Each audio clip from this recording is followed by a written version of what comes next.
sun, sand, and water. Swimming in open water can be so freeing, but not everyone feels that way. That's why one group in South Riverdale is working to make it accessible for all genders in Toronto.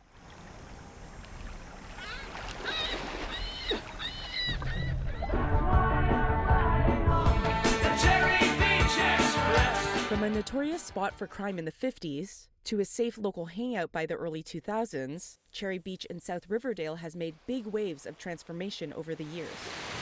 Today it hosts Toronto's first ever gender-diverse open water swim program. Toronto Queer Swim Club wants to make swimming in open water accessible to all genders.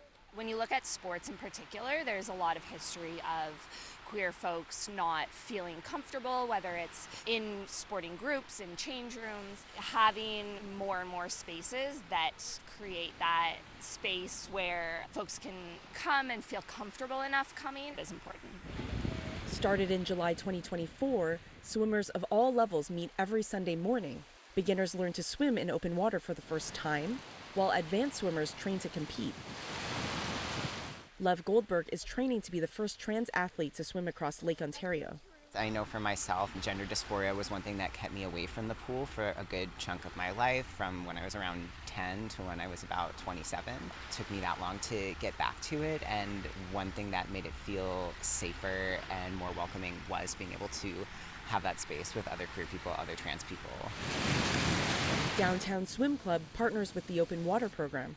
The 37-year-old club connects advanced swimmers with less experienced ones who identify as queer. There's still a lot of heterosexism in sport.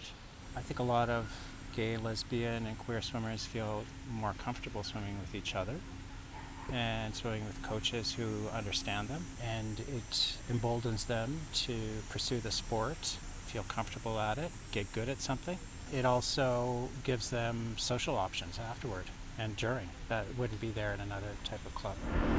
Lack of universal change rooms at open water locations and feeling like an outsider in the swimming community. Those are just two reasons that prevent queer Torontonians from swimming in open water. There are only 3 gender-neutral change rooms across the city, and none of them are at open water locations. Since April, the club has received over 80 inquiries about swim opportunities for queer and gender-diverse people.